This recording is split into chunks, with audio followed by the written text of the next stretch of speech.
Hello friends, no economics यानी अर्थशास्त्र में आपका स्वागत है।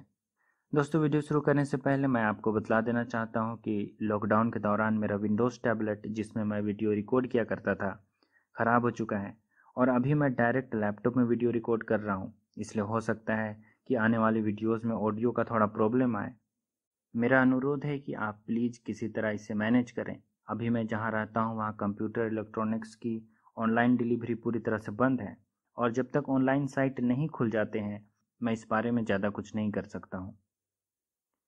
चलिए बात करते हैं इंडियन इकोनॉमी के बारे में और जानने की कोशिश करते हैं कि पेंडेमिक के दौरान और इस कोविड-19 के होल सिचुएशन के बाद भारतीय अर्थव्यवस्था की विकास दर पर इसका क्या प्रभाव पड़ेगा।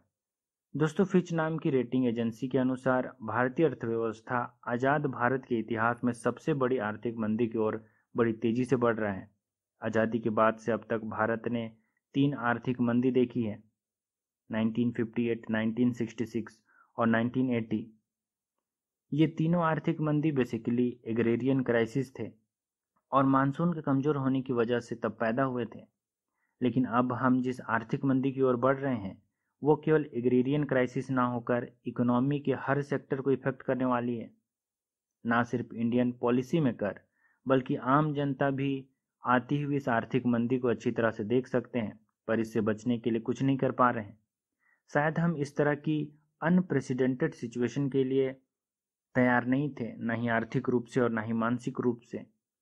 ये ठीक ऐसा ही है जैसे हम आती हुई मौत को तो देख सकते हैं पर उससे बचने में पूरी तरह से लाचार हैं। हमने भगवान भरोसे सब कुछ छोड़ दिया है। हालांकि भारतीय अर्थव्यवस्था धीरे धीरे आर्थिक मंदी की तरफ वैसे भी बढ़ रही थी।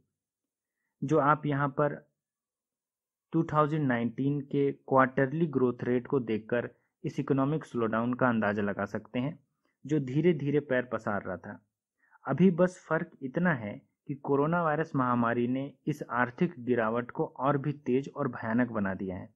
लॉकडाउन की वजह से सारे डिमांड और प्रोडक्शन दोनों ठप हैं।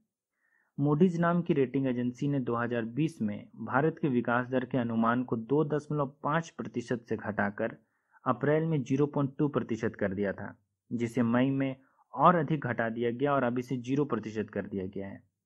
यानी मूडीज के अनुसार भारतीय अर्थव्यवस्था 2020-21 में किसी भी तरह का कोई ग्रोथ नहीं करेगी।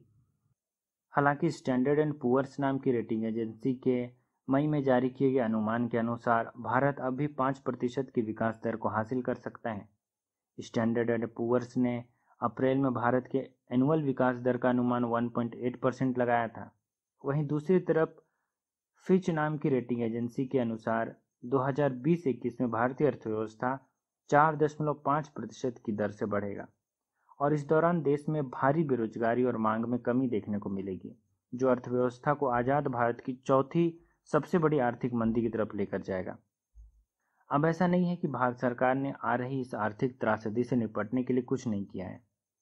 12 मई 2020 को प्रधानमंत्री नरेंद्र मोदी ने आत्मनिर्भर भारत अभियान इकोनॉमिक पैकेज की घोषणा की है, जो 20.97 लाख करोड़ रुपए के बराबर है और यह देश की जीडीपी का लगभग 10% है। अब हालांकि सुनने में यह पैकेज बहुत बड़ा लगता है, लेकिन वायर की एक रिपोर्ट के अनुसार केयर रेटिंग, इमके, एसबीआई रिसर्च और एचएसबीसी इंडिया के एनालिसिस के अनुसार इस 20 लाख करोड़ की इकोनॉमिक पैकेज का डायरेक्ट फिजिकल इम्पैक्ट केवल 2.5 लाख करोड़ के बराबर है, क्योंकि असल में इतना ही रुपया इकोनॉमिक पैकेज के रूप में डायरेक्टली ट्रांसफर किया जाएगा।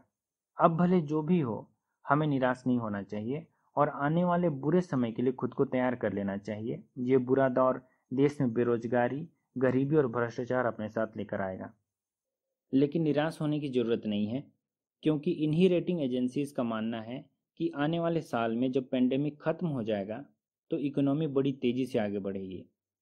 अगर महामारी खत्म हो जाती है तो आने वाले सालों में यानी 2021-22 में देश की अर्थव्यवस्था 8.5% की दर से आगे बढ़ेगी और 2022-23 में यह 6.5% और 23-24 में 6.6% की औसत दर से ग्रोथ करेगी। दोस्तों, इस वीडियो में बस इतना ही। उम्मीद करता हूँ कि वीडियो आपको पसंद आया होगा। वीडियो अगर पसंद आए तो इसे लाइक कीजिए, शेयर कीजिए और चैनल को सब्सक्राइब कीजिए, क्योंकि जब भी आप हमारे चैनल को लाइक, शेयर और सब्सक्राइब करते हैं तो इससे हमें बड़ी प्रेरणा मिलती है नई वीडियो बनाने में। वीडियो देखने के लिए आपका धन्यवाद।